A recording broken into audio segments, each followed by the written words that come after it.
সেদিন যে বাসটা পড়ে গেল, আমি এত মর্মান্তিক হয়েছি। আমি শুনেছি উনি নাকি একজন হেল্পার। রাস্তায় বের হয়ে অনেক বেশি বের হতে হয়, শুধু রাস্তার মানুষ ঝগড়া করে।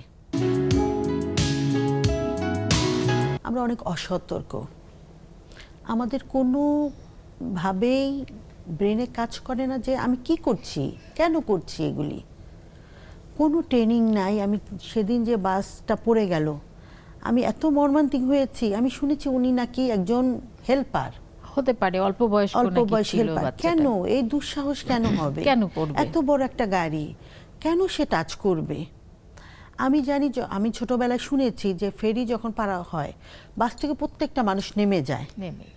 কেন এখন নেমে যায় না? মানুষের অনেক সাহস মনে, আর অনেক অসতর্কতা। কোনো ট্রেনিং নাই, কোনো একাডেমিক সার্টিফিকেট নাই, কোনো হাত যে কারিগরি ট্রেনিং নাই।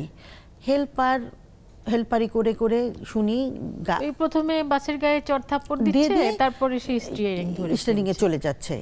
তার ওই উপরে একটা যে ড্রাইভিং এর উপর একটা একাডেমিক সার্টিফিকেট নাই, একটা ট্রেনিং নাই। শুধু first gear, second gear, third gear, fourth gear দিলেই কিন্তু একটা গাড়ি চালানো হয় না।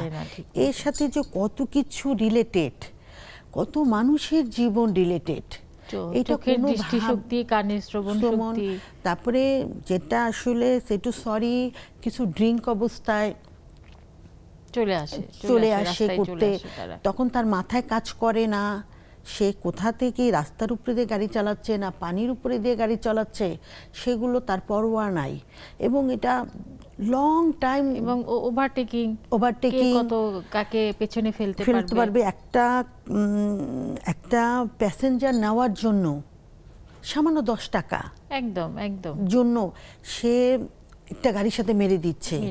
আমরা যখন আমাদের নিজস্ব গাড়ি নিয়ে বের হই, পারে সেই গাড়িটাও মেরে দিচ্ছে।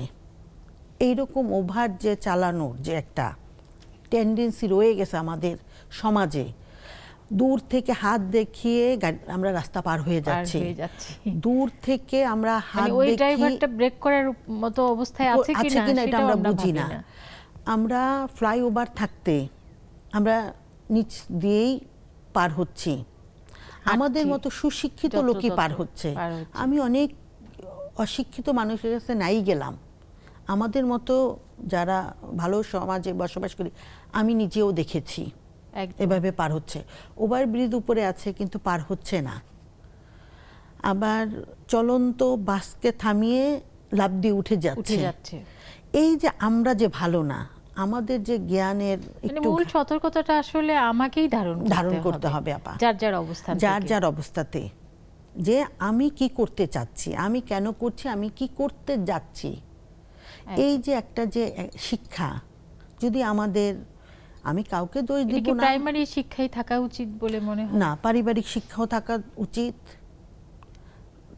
প্রাথমিক বিদ্যালয়ে, হ্যাঁ, প্রাথমিক বিদ্যালয়ে যদি একটা ট্রেনিং সেন্টার থাকে, একটা পিরিয়ডে সে কি করবে, কিভাবে চলাচল করবে রাস্তায়, কিভাবে একটা মানুষের সাথে কিভাবে কথা বলবে, সে যেরকমই হোক, যে পেশারই হোক না, তার বাবা মা যে পেশারই হোক, সেটা বড় কথা না। বড় কথা হলো যে মানুষ হিসেবে তাকে মানবিক হতে হবে এবং তার ব্যবহার আচরণ যেন সঙ্গতপূর্ণ হয়। এবং আপা সেটু সরি, আমি ইদানিং রাস্তায় বের হই অনেক বেশি বের হতে হয়, শুধু রাস্তার মানুষ ঝগড়া করে। একটা রিকশাওয়ালার সাথে অল্পতেই লেগে গেছে, সামান্যতে লেগে গেছে, বাসালার সাথে লেগে গেছে, পথচারীর সাথে লেগে গেছে। কেউ কাউকে স্যাক্রিফাইস করবে না, কেউ কাউকে সরি বলতে জানে না। আচ্ছা, গায়ে লেগেই গেছে, একটু সরি বলে দিলেই কিন্তু হয়ে যায় যে ভাই আমি দেখি নাই, আপা দেখি নাই, আমি সেটু সরি। এবং তারা কিন্তু গাড়ি থামিয়েও পারলে ঝগড়া করে।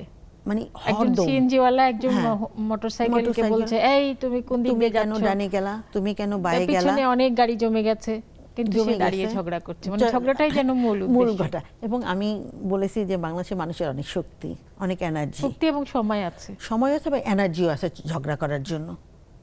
আসলে ঝগড়া করতে কিন্তু এনার্জি দরকার হয় না। আর একদম হ্যাঁ, এনার্জি আসে থেকে আমি মনে করি যে তুমি সরি বলে দাও না, কথাটা 10টা। এবং যেহেতু আমি যদি একটা বকা দেই, আমাকে তো রিটার্ন একটা বকা খেতেই হবে। হ্যাঁ, তো আমি কেন দিও না?